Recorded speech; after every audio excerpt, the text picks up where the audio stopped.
जोधपूर हे राजस्थानमधील सुंदर शहरांपैकी एक आहे, ज्याला जगभरात सन सिटी आणि ब्लू सिटी म्हणूनही ओळखले जाते. हे शहर पाहण्यासाठी लांबून पर्यटक येतात. पण या सुंदर शहरात एक रागीट चेहरा खड्ड्याच्या रूपाने समोर आला. जोधपूर गंगानाचा परिसर आहे. तेथील एक व्यक्ती जेसीबी वाल्याला फोन लावतो आणि म्हणतो, भैया, माझ्या घरासमोर एक 10 फुटाचा खड्डा खोदायचा आहे, तुम्ही याल का? तेव्हा जेसीबी वाला म्हणतो, ठीक आहे, मी अर्ध्या तासात तुमच्या घरी येतो. अर्धा तास झाल्यानंतर जेसीबी वाला येतो आणि खड्डा खोदायला सुरुवात होते. जसंही त्या व्यक्तीच्या घरासमोर खड्डा खोदायला सुरुवात होते, तेव्हा आजूबाजूचे येणा जाणारे लोक त्या व्यक्तीला विचारत होते की, तुम्ही हा खड्डा का खोदत आहात? तेव्हा तो व्यक्ती सांगतो की, मला घरासमोर काहीतरी बनवायचं आहे. मी त्या खड्ड्यात काही काम करणार आहे. त्यासाठी मी हा खड्डा खोदत आहे.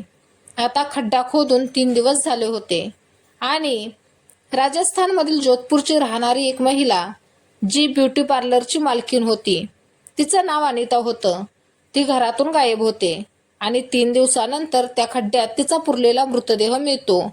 जेव्हा पोलीस त्या खड्ड्याला खोदतात, तेव्हा त्या खड्ड्यातून अनिताचा 6 तुकड्यात मृतदेह मिळतो.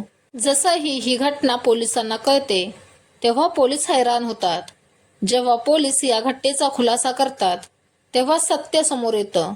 ते सत्य खरंच हैराण करणारं आणि विचारात पाडणारं होतं. माणुसकीला काळिमा फासणारं होतं.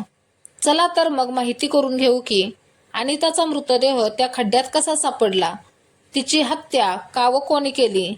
आजची सत्य घटना राजस्थानचा जिल्हा आहे जोधपूर आणि त्याच्याच अंतर्गत एक पोलीस स्टेशन आहे, सरदारपुरा पोलीस स्टेशन. तिथे एक कुटुंब राहत होतं. जोधपूरमध्ये अग्रवाल टॉवरमध्ये सनशाईन ब्युटी पार्लर आहे. हे ब्युटी पार्लर अनिता चौधरी चालवतात. 50 वर्षीय असलेल्या अनिता विवाहित असून त्यांना एक मुलगा आहे. 26 ऑक्टोबर रोजी सकाळी अनिता नेहमीप्रमाणे घरातून बाहेर ब्युटी पार्लरमध्ये जाण्यासाठी पडली. ती ब्युटी पार्लरमध्ये पोहोचली आणि काही वेळाने तिला कोणाचा तरी फोन आला आणि ती पार्लरमधून निघून गेली. बराच वेळ ती ब्युटी पार्लरमध्ये परतली नाही.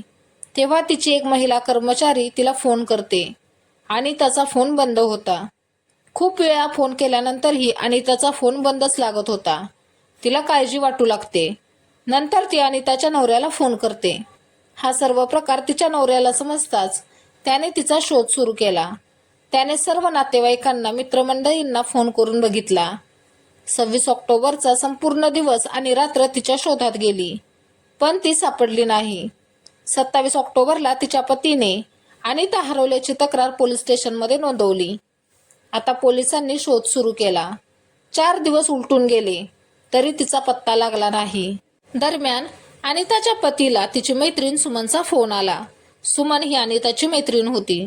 सुमनने अनिताच्या पतीला सांगितले की तिला संशय आहे की तय्यब अन्सारी नावाच्या प्रॉपर्टी डीलरने तिचे अपहरण केले आहे. सुमन मनमोहनला म्हणजे अनिताच्या पतीला सांगते की अनिताकडे निश्चितपणे काहीतरी होते, ज्यामुळे तय्यब अन्सारीच्या प्रतिमेला हानी पोहोचू शकते. तय्यब हे पाली येथील रहिवासी असून विविध राजकीय पक्षांमध्ये त्यांचा मोठा प्रभाव आहे. मनमोहनने सुमनसोबतचे हे संभाषण रेकॉर्ड केले आणि ते नंतर पोलिसांना ऐकवले. ही ऑडिओ रेकॉर्डिंग मिळाल्यानंतर तय्यब अन्सारी यांच्याशी पोलिसांनी संपर्क साधला. पोलिसांनी त्याची चौकशी केली, पण काहीच उपयोग झाला नाही. अनिताचा कोणताही मागमूस लागला नाही. मात्र तपास सुरूच होता. या तपासादरम्यान पोलिसांनी सीसीटीव्ही चेक करायला सुरुवात केली. तेव्हा त्यांना एक सीसीटीव्ही फुटेज सापडले, जे अनिताच्या ब्युटी पार्लरच्या बाहेर रस्त्याच्या कडेला होते. या कॅमेऱ्यात अनिता दिसत आहे. 26 ऑक्टोबर रोजी दुपारी अनिता पिवळा सूट घालून ऑटोमध्ये बसलेली त्या सीसीटीव्हीत दिसत होते. हे चित्र पाहता ती कोणत्याही दबावाशिवाय स्वतःच्या इच्छेनुसार ऑटोमध्ये बसल्याचे दिसत होते. आता या सीसीटीव्ही फुटेजच्या माध्यमातून पोलीस त्या ऑटो चालकाचा शोध सुरू करतात. अखेर ऑटो चालक सापडला. त्याची चौकशी केली जाते. 26 ऑक्टोबरला दुपारी त्याने अनिताला गंगनात सोडल्याचं सांगितलं. आता पोलिसांसमोर प्रश्न होता की गंगनामधील अनिताला कोण ओळखते. अनिताच्या पती आणि नातेवाईकांकडे चौकशी केली असता अनिताच्या ब्युटी पार्लर समोरच ड्राय क्लीनचे दुकान आहे, स्टार ड्राय क्लीनर्स. आणि त्याचे मालक गुलामुद्दीन गंगाना येथे राहत होते. अनिता आणि गुलामुद्दीन यांची ओळख होती. त्यांची दुकाने एकमेकांच्या समोर असल्याने दोघेही एकमेकांना अनेक वर्षांपासून ओळखत होते. ही माहिती मिळताच जोधपूर पोलिसांचे पथक थेट गुलामुद्दीनच्या गंगाना येथील घरी पोहोचले. जोधपूर पोलीस जेव्हा गुलामुद्दीनच्या घरी पोहोचले तेव्हा त्यांना कळले की तो गेल्या 2 दिवसांपासून घरी नव्हता. आतापर्यंत पोलिसांचे पथक गुलामुद्दीनचे ठिकाण शोधण्यात व्यस्त होते.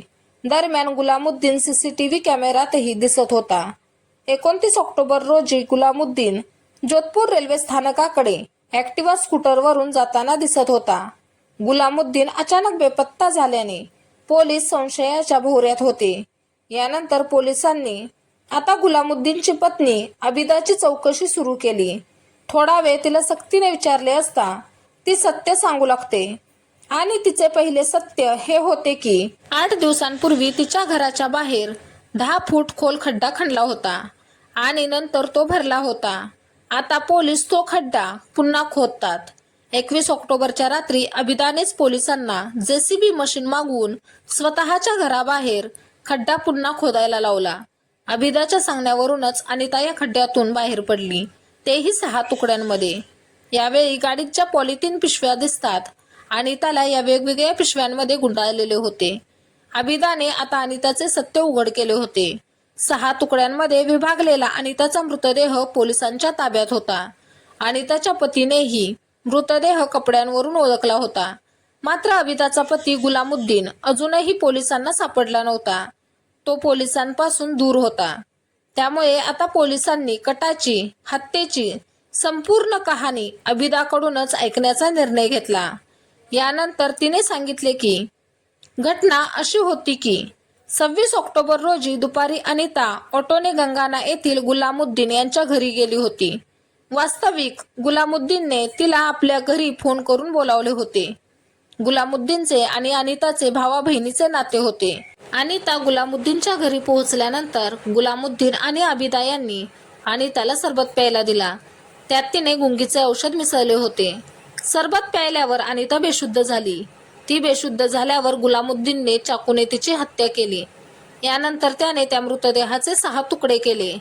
मग त्याने सर्व तुकडे पॉलिथिनच्या पिशव्यांमध्ये भरले आणि त्या पिशव्या पॅक केल्या. यानंतर नवरा बायको म्हणजे गुलामुद्दीन आणि आबिदा रात्र व्हायची वाट पाहू लागले. गुलामुद्दीनने आधीच प्लॅस्टिकच्या पिशव्या आणि भरपूर परफ्यूम विकत घेतले होते. नियोजनानुसार जेसीबी मशीन लावून घरासमोरच हत्या करण्या अगोदर 3 दिवस आधी खड्डा खोदण्यात आला होता. रात्री अंधार पडू लागताच दोन्ही पती पत्नींनी एक एक करून मृतदेहाचे 6 तुकडे पॉलिथिनसह त्याच खड्ड्यात टाकले. मृतदेहाचे तुकडे ठेवल्यानंतर डझनभर अत्तराच्या बाटल्याही उघडून पॉलिथिन भोवती ठेवल्या.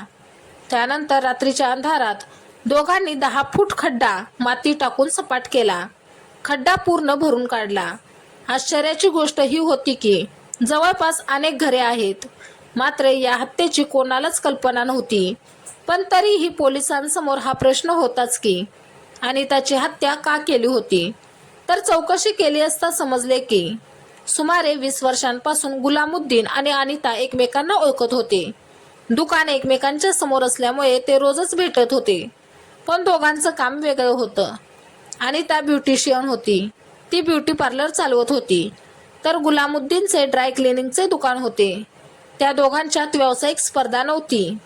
लोभापोटी स्वार्थापोटी अनिताची हत्या केली होती. अनिताला सोन्याचे दागिने घालण्याची आवड होती. ब्युटी पार्लरमध्ये येतानाही ती अनेकदा भरपूर दागिने घालायची. गुलामुद्दीनला जुगाराचे व्यसन होते. तो ऑनलाईन गेमच्या ॲपमध्येही पैसा लावत होता. त्यामुळे तो कर्जबाजारी झाला होता. 12 लाखांचे कर्ज त्याच्यावर होते. कर्ज फेडण्याचा कोणताच मार्ग त्याला सापडत नव्हता. त्याच्या मनात अचानक विचार आला की अनिताचे सोन्याचे दागिने लुटले तर त्यातून लाखो रुपये मिळतील आणि आपलं पूर्ण कर्ज फिटून जाईल. त्याने त्याचा हा विचार त्याची बायको आबिदाला बोलावून दाखवला. तीही या कटात सहभागी झाली. पोलिसांना आबिदाने सांगितलेल्या माहितीत काही त्रुटी आढळत आहेत. 26 ऑक्टोबर रोजी दुपारी अनिता ऑटोमध्ये बसली होती. तेव्हा पिवळ्या सूटमध्ये असलेल्या अनिताच्या अंगावर सोन्याचे दागिने कमी होते. जर अनिताच्या हत्येमागे तिचे दागिने चोरण्याचे कारण असेल तर दागिने अंगावर कमी असलेल्या अनिताला गुलामुद्दीनने का मारले? दागिन्यांच्या कथेच्या पलीकडेही काही कारण आहे का? जर असेल तर ते काय असेल? गुलामुद्दीनला जोधपूर पोलिसांनी अद्याप पकडलेले नाही. तुमच्यापर्यंत ही कथा येईपर्यंत कदाचित तो पकडला जाईल. अनिताच्या हत्येबद्दल आणि हत्येचे जे कारण सांगितले ती कथा आबिदाने सांगितली आहे. आबिदाला ही खुनाचे खरे कारण माहिती नसण्याची शक्यता आहे. कदाचित गुलामुद्दीनने आबिदालाही अर्ध सत्य सांगितलं असेल आणि हत्येचं कारण काही वेगळंच असेल. सध्या राजस्थान आणि राजस्थान बाहेर अनेक पथके एकाच वेळी गुलामुद्दीनच्या शोधात छापे टाकत आहेत. गुलामुद्दीनला पकडल्यानंतरच या खुनाचे गुढ उकलणार आहे. ही घटना अलीकडच्या काळात देशात सुरू असलेल्या हत्येपासून आणि हत्येनंतर मृतदेह लपवून त्याची विल्हेवाट लावण्याच्या ट्रेंडपेक्षा वेगळी आहे. कोणतंही पाऊल उचलण्याअगोदर सारासार विचार करणे आवश्यक आहे. आपलं एक चुकीचं पाऊल जेलचा रस्ता दाखवू शकतं. माणुसकीला काळिमा फासणारी, भावा बहिणीच्या नात्याला कलंकित करणारी ही घटना आहे. ही घटना सांगताना कोणालाही दुखावण्याचा किंवा त्रास देण्याचा हेतू नाही, तर तुम्हाला जागरूक करणं आणि सतर्क करणं हाच यामागचा उद्देश आहे.